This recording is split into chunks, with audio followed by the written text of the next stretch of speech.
Um grande privilégio, uma grande honra, uma grande responsabilidade compartilhar a palavra do Senhor com vocês. Eu sou da primeira quadrangular, como o Lucas falou, mas eu sou do Rio de Janeiro, como vocês devem estar percebendo já em 1 minuto de fala, mas já estou aqui há alguns anos e é uma grande alegria a gente estar aqui falando. O Arthur, primeiro o Carlinhos falou comigo, né, sobre vir aqui essa noite. Aí eu falei, bora lá, vai ser legal. Aí o Arthur foi me contando a história aos poucos, que ele não ia estar aqui, aumentou a responsabilidade. Aí ele falou, então, a gente está numa série de mensagens, aumentou mais ainda. E a gente vai falar sobre um novo Brasil e tal. Eu falei, meu Deus, complicou de vez. Mas eu acredito que a gente tem um assunto importante e eu acredito muito nas Escrituras. Eu acredito muito no poder da palavra de Deus e que ela é sempre atual. Que ela sempre tem algo para transformar a nossa visão, a nossa mente, o nosso entendimento. E é isso que eu peço ao Senhor, que nossa mente venha a ser efetivamente renovada e transformada, de acordo com a sua palavra. Amém? Então eu queria que você abrisse a sua Bíblia em Neemias, capítulo 1.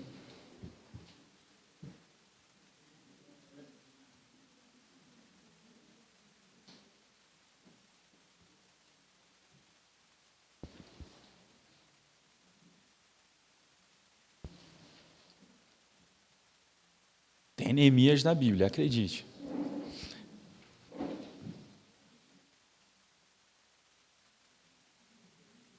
Todos acharam? Antigo Testamento, ali depois do Pentateuco, você vai achar ali, vem dos livros históricos. Então, Neemias 1:1.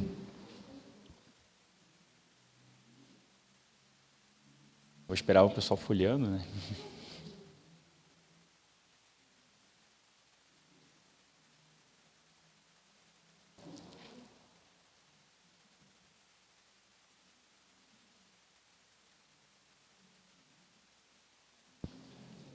Vamos lá. Neemias 1 diz assim, palavras de Neemias, filho de Acalias. No mês de Quisleu, no 20º ano, enquanto eu estava na cidade de Suzã, Anani, um dos meus irmãos, veio de Judá com alguns outros homens, e eu lhes perguntei acerca dos judeus que restaram, os sobreviventes do cativeiro, e também sobre Jerusalém. E eles me responderam, aqueles que sobreviveram ao cativeiro e estão lá na província, passam por grande sofrimento e humilhação. O muro de Jerusalém foi derrubado e suas portas foram destruídas pelo fogo. Quando ouvi essas coisas, sentei-me e chorei. Passei dias lamentando-me, jejuando e orando ao Deus dos céus. Eu queria que você pulasse para o versículo 11 e diz assim, Senhor, que os teus ouvidos estejam atentos à oração deste teu servo e à oração dos teus servos que têm prazer em temer o teu nome.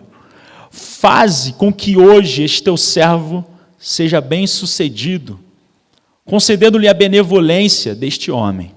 Nesta época, eu era o copeiro do rei. Aí vamos seguir no capítulo 2, os primeiros 2 versículos. No mês de Nisan, do 20º ano do rei Artaxerxes, na hora de servir-lhe o vinho, levei-o ao rei. Nunca antes eu tinha estado triste na presença dele. Por isso o rei me perguntou, por que o seu rosto parece tão triste se você não está doente? Essa tristeza só pode ser do coração. Com muito medo, eu disse ao rei, que o rei viva para sempre. Como não estaria triste o meu rosto, se a cidade em que estão sepultados os meus pais está em ruínas e as suas portas foram destruídas pelo fogo. Eu gosto muito do livro de Neemias. Na verdade, é difícil a gente ler Neemias sem ler Esdras juntos. Até na Bíblia hebraica é considerado um livro só. E quando você vai estudando, você percebe, na verdade, muita similaridade também com Crônicas, daí você chega ao ponto que você percebe que tem que ler primeiro, segundo, Crônicas, Esdras, Neemias, como quase que um pacote completo, assim, muito interessante da gente compreender um pouco da história do povo de Israel. Esse texto que a gente está lendo, que acabou de ler, é um período pós-exílico, vamos assim dizer. Eles acabaram de participar de um momento muito difícil para o povo de Judá. O reino do norte, o reino de Israel, depois que havia sido dividido, havia sido invadido pelos assírios. E o reino do sul estava numa boa, porque cria em duas coisas principais para eles. Eles tinham um descendente de Davi, um descendente direto de Davi ainda no trono, e tinham a cidade de Jerusalém fortificada. Então, enquanto esses dois princípios estavam ativos, para o povo de Judá, eles estavam prosperando. Até que um ponto em que eles são invadidos, não tem mais um rei descendente de Davi, e também Jerusalém está sendo invadida, o templo destruído. E nesse contexto, imagina a cabeça do povo judeu, sabendo que tudo isso tinha acontecido. E aí a gente vê Neemias dentro de um processo que a gente tem que compreender um pouco a história, porque aí a gente vê esse império babilônico que conquista esse reino do sul. Depois desse império babilônico, ele acaba caindo, um império medo-persa se levanta, e nesse império persa o povo judeu encontra novamente graça, encontra novamente favor de uma liderança humana. E aí a gente, quando começa no livro de Esdras, a gente vê 3, vamos dizer assim, caravanas de retorno a Jerusalém. A primeira caravana vem com Zorobabel para restaurar o altar e o templo em Jerusalém. A gente vê uma segunda caravana com Esdras, restaurando a palavra de Deus, restaurando o ensino da palavra. E depois a gente vê uma terceira caravana, liderada por este homem que nós lemos, Neemias.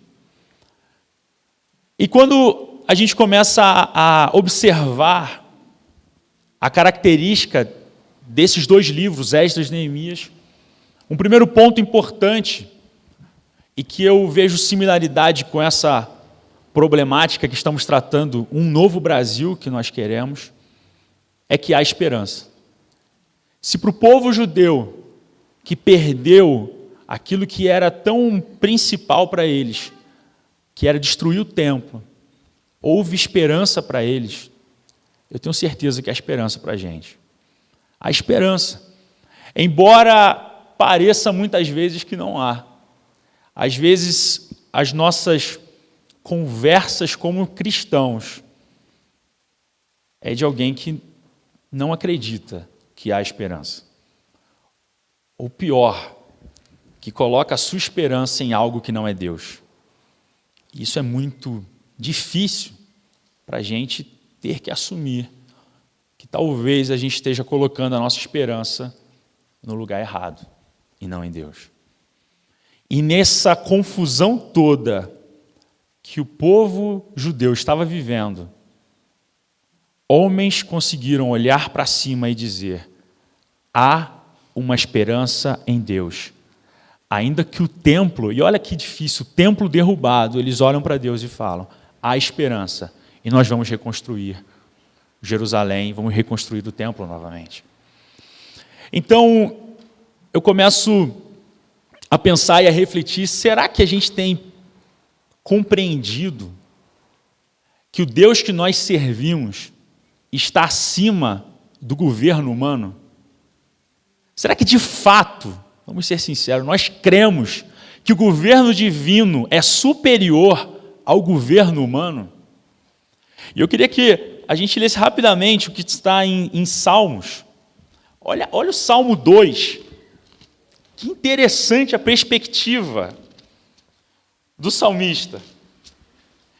Ele fala assim: por que se amontinam as nações e os povos tramam em vão?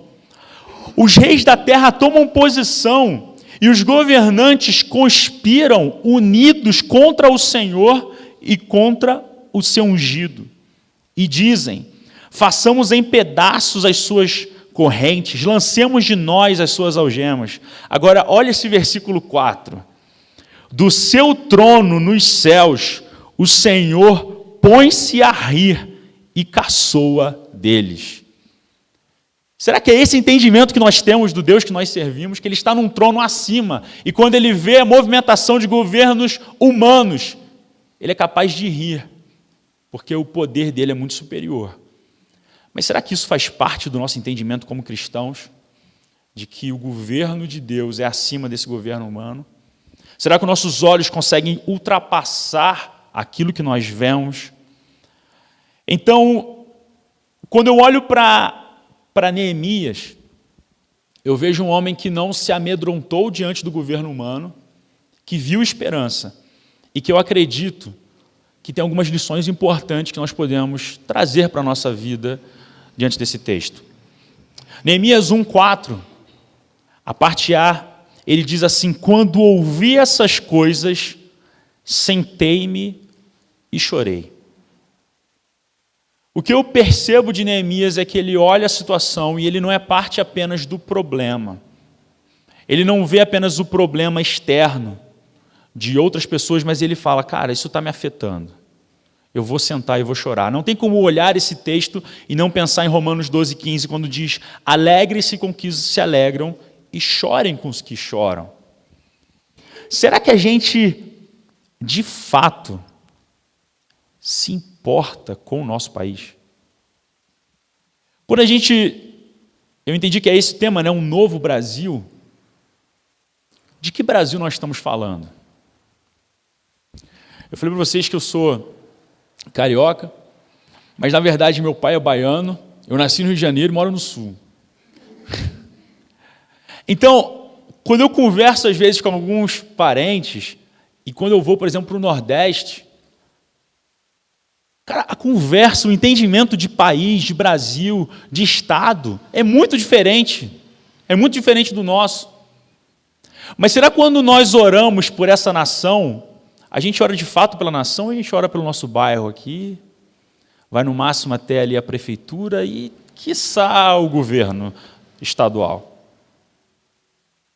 Será que quando a gente pensa nessa nação sendo transformada, a gente de fato consegue imaginar que existem pessoas sofrendo?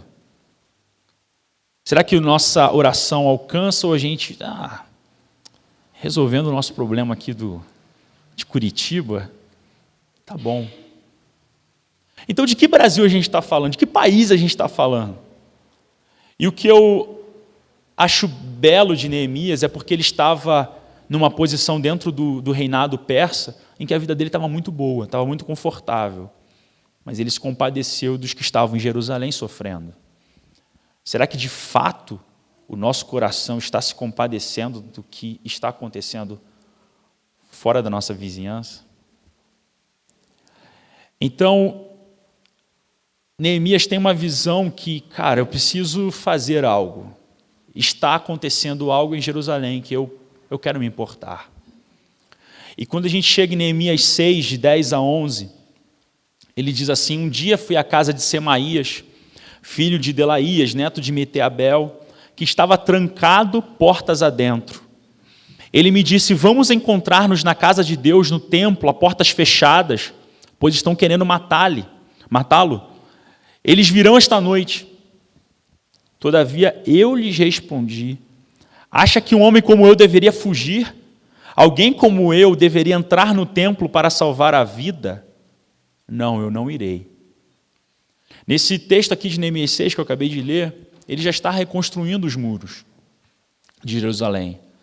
É levantada uma oposição muito forte contra ele, e a vida dele está em risco.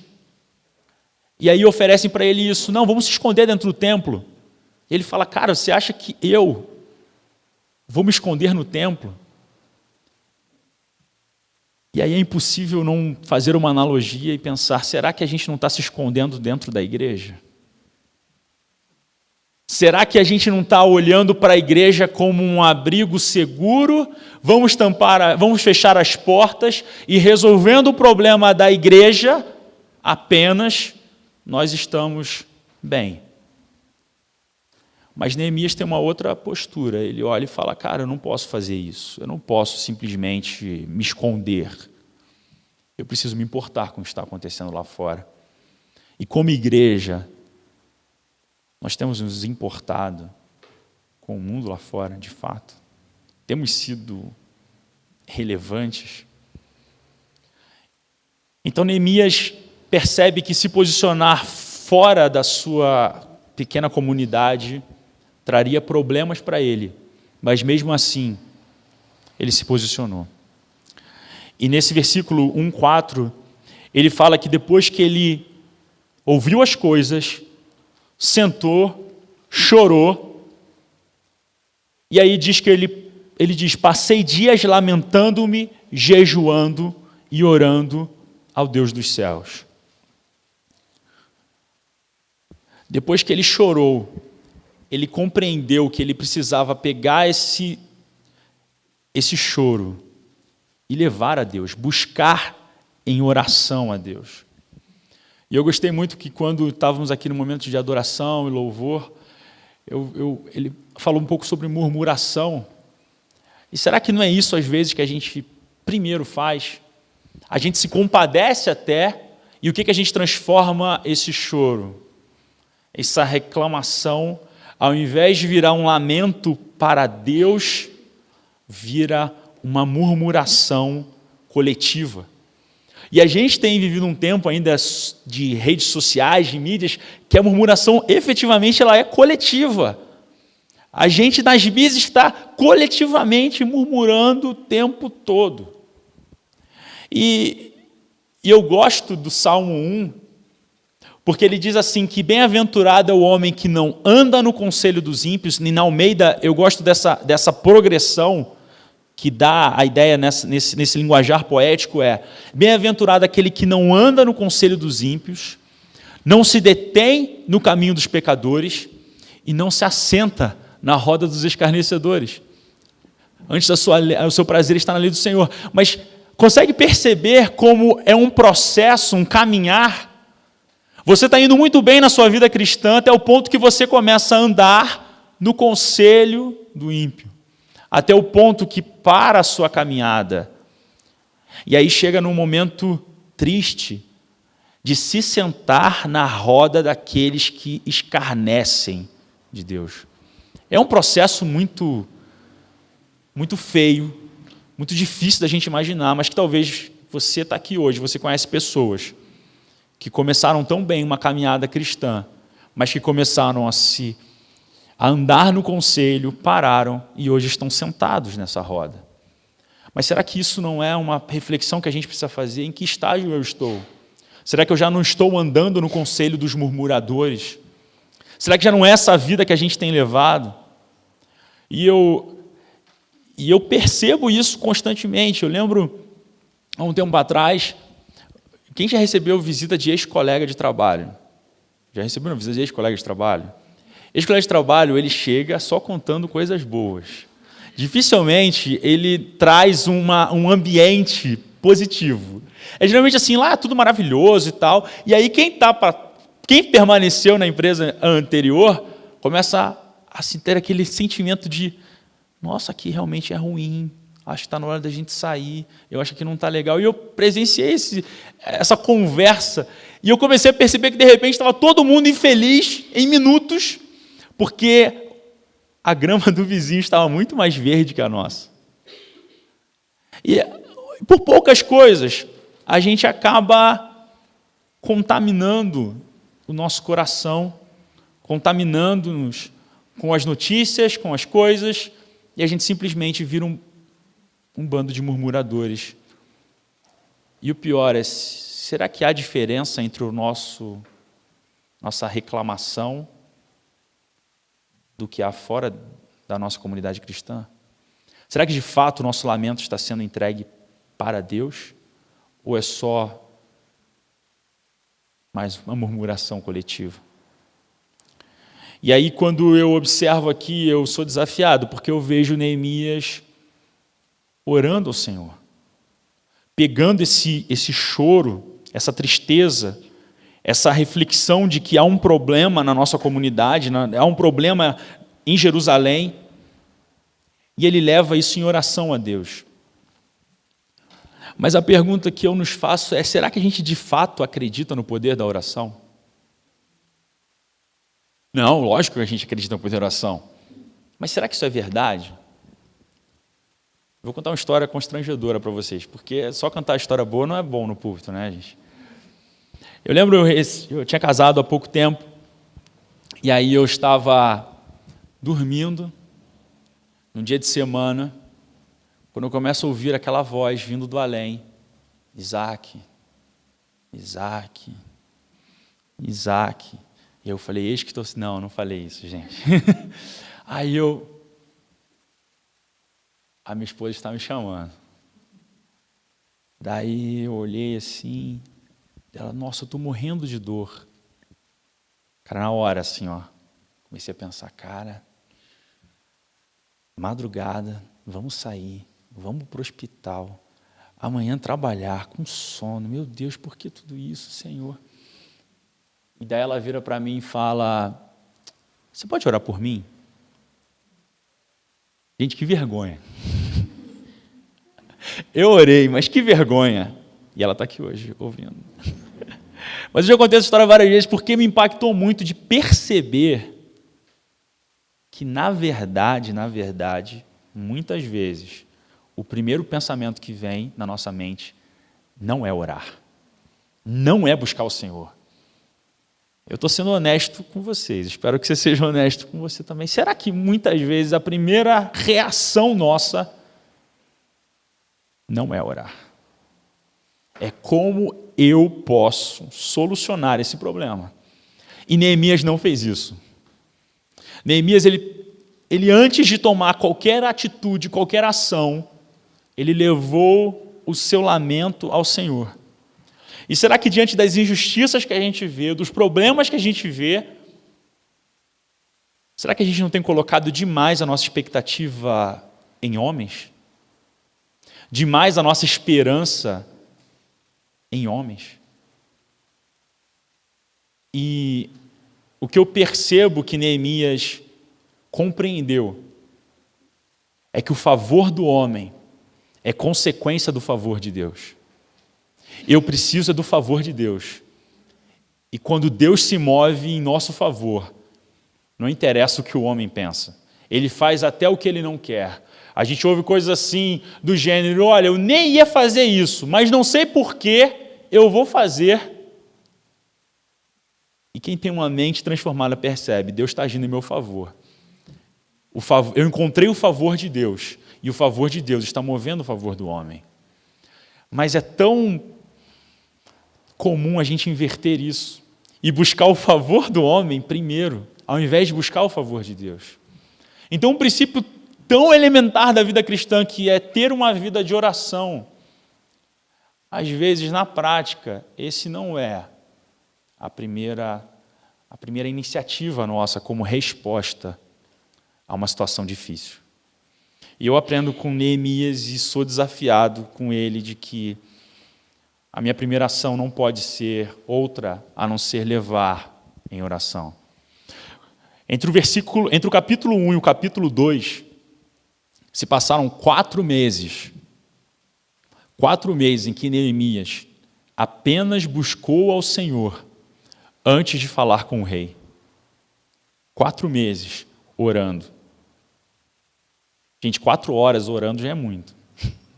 4 dias para a gente tomar uma decisão, tomar uma atitude, já não dá 4 semanas, o cara ficou 4 meses diante do Senhor. E ali diz que ele encontrava o rei, mas ele nem demonstrava um semblante caído, uma tristeza. Porque o que ele compreendia era, eu preciso primeiro entregar esse lamento ao Senhor. Eu não quero que o rei veja, eu quero que o Senhor veja que eu estou entrando em oração e intercessão por esse povo. E é interessante no versículo 8, a gente obviamente não tem tempo de ler tudo, mas ele fala assim, lembra-te agora do que disseste a Moisés, teu servo. A gente percebe que Neemias ora a palavra, ora as escrituras, ele ora, ele fala, lembra-te do que aquilo que o Senhor prometeu a Moisés. E será que nós oramos a palavra? Será que, como Jesus, rebateu a Satanás dizendo: está escrito, está escrito. Você pode ver lá em Mateus 4, Lucas 4, você vê, está escrito. Eu gosto de um texto que minha mãe me ensinou quando eu era pequeno, para memorizar, Lamentações 3:21, quero trazer à memória o que pode me dar esperança. Será que é isso que está na nossa mente, as Escrituras, é isso que nos dá esperança? E eu sou muito desafiado pelo posicionamento de Neemias. Porque para orar a palavra, é preciso ler a palavra, é preciso estudar a palavra, para você poder orar a palavra.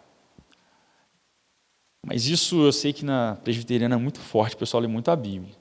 Talvez na minha igreja isso batesse mais, né?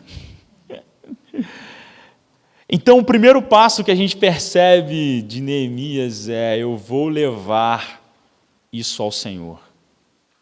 Eu vou pegar essa situação que está acontecendo e eu vou interceder. Eu vou primeiro me posicionar diante de Deus. Mas, olha que interessante, no final do versículo 11, ele diz assim: nessa época, eu era o copeiro do rei. Neemias, ele era, aqui o primeiro versículo diz, filho de Acalias. Quando a gente acompanha a história, a gente vê essa primeira caravana que foi levantada por Zorobabel, ele era um descendente natural de Davi. A gente vê Esdras, um sacerdote, e a gente vê Neemias, filho de Acalias. Aí você começa a pesquisar, quem foi Acalias? Não sei. E aí você começa a perceber que Neemias é um homem comum. Um homem de linhagem comum, como eu e você. Mas ele tinha uma posição que ele adquiriu importante dentro daquele governo persa.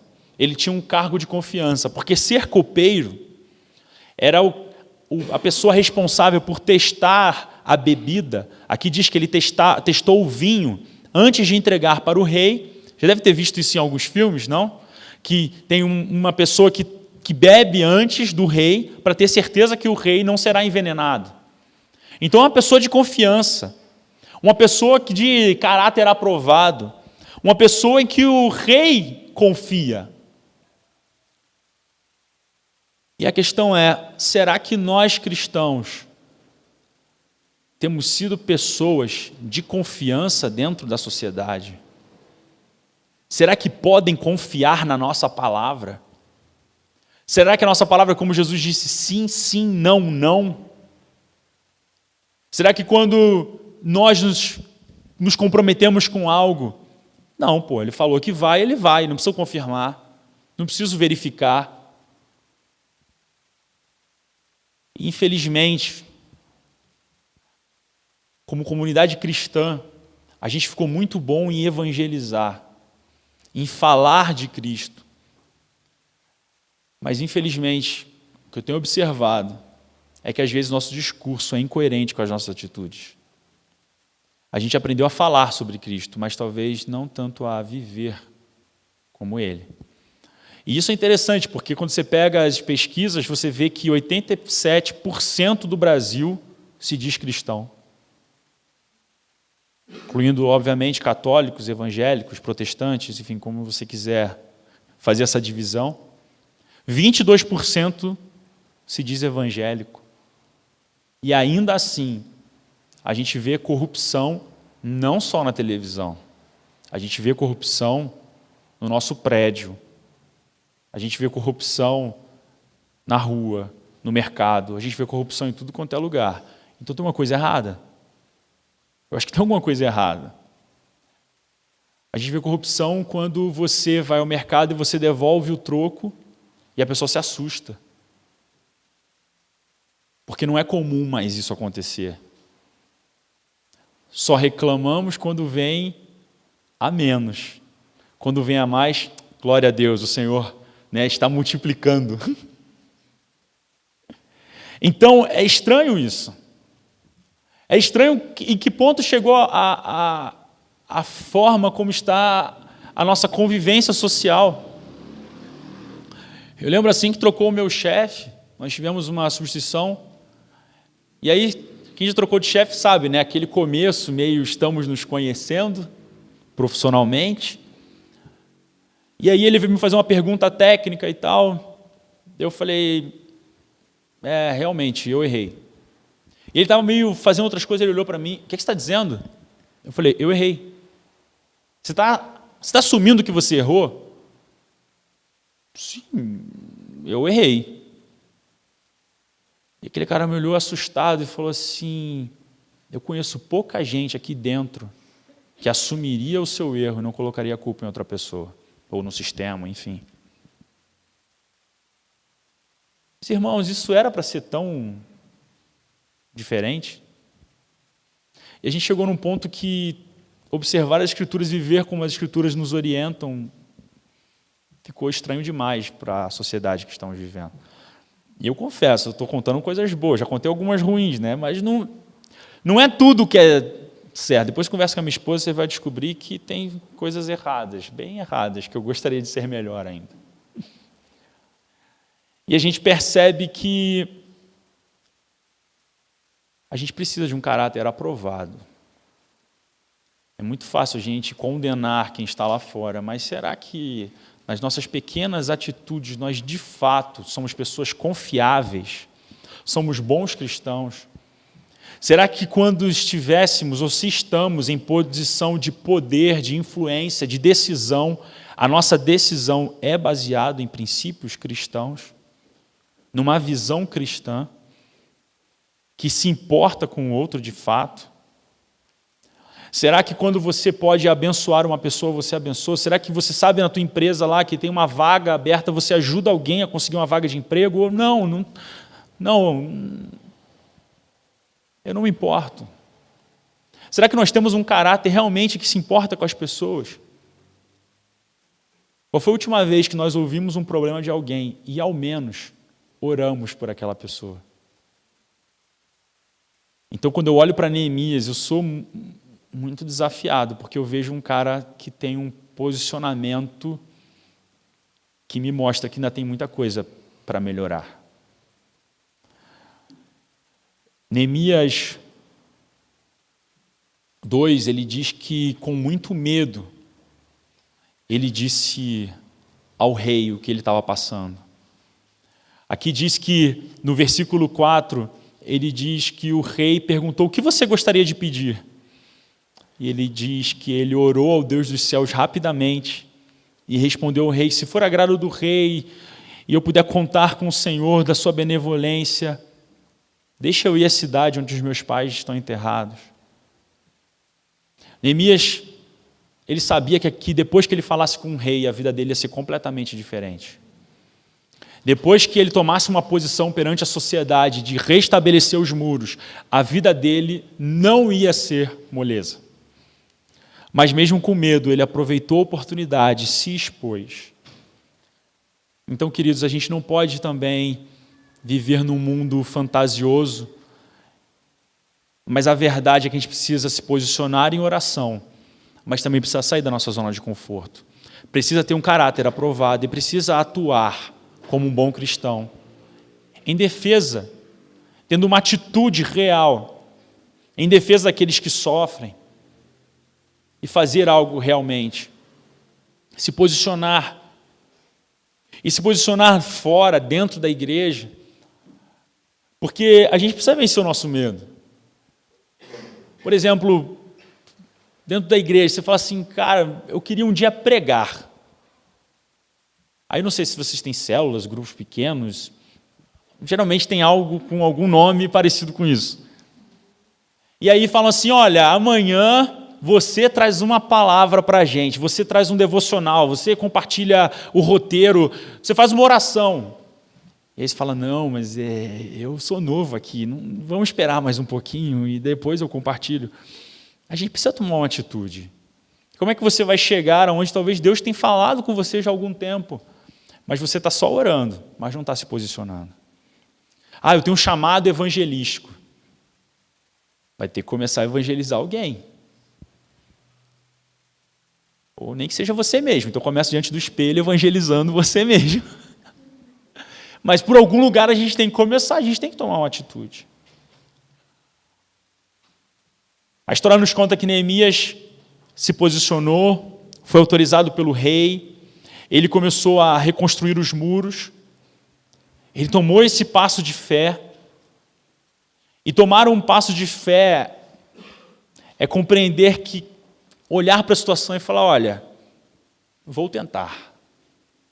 Tem uma pessoa doente, eu vou orar. O que é o pior que vai acontecer? A pessoa não vai morrer porque você orou, vai piorar. Não, eu coloquei a mão, ela orou e agora, meu Deus, piorou. Pode piorar por condições naturais, mas não é por causa da oração. Agora, uma coisa pode acontecer. Essa pessoa pode ser curada. Sabe aquele famoso, já que pior não fica, eu vou arriscar. Eu vou lá, eu vou orar. Vamos fazer alguma coisa. Neemias percebeu, o muro já está derrubado. Eu vou falar com o rei. Se ele autorizar, eu vou ter um grande desafio. Se ele não autorizar, eu vou continuar orando. Qual é o nosso posicionamento diante das dificuldades? E o que eu acho interessante, quando eu leio e releio essas histórias, eu confesso que eu vim de um ambiente bem pentecostal, em que você tudo quer uma palavra de Deus, quer uma revelação, quer quase que um eis que te digo, agora eu vou, agora eu ouvi o Senhor falando, vai. Mas quando eu olho a história de Neemias, eu não encontro isso. Lógico que eu creio que Deus fala, mas assim como o irmão também durante o louvor falou, eu achei lindíssimo, mas será que tem vezes que Deus já falou? Porque uma coisa eu sei, por aqui Deus já falou tanta coisa, que sinceramente não sei se ele precisa levantar um outro profeta para falar. Já está aqui. Está falado, está escrito. Só precisa eu tomar consciência, eu me aproximar daquilo que Deus já falou, daquilo que Ele está falando. Então, se Deus já falou algo com você, irmão, está na hora de tomar atitude. Vença o seu medo. Só orar e ficar parado num lugar de oração não vai nos transformar em pessoas que realmente façam diferença na sociedade. A gente precisa tomar uma decisão. Precisa vencer o nosso medo. A coragem é justamente isso. Passar por cima do nosso medo. O corajoso não é o que não tem medo. Não é o insano. É o cara que olha e fala, eu estou com medo, mas vou passar por cima disso. Eu vou tomar uma atitude.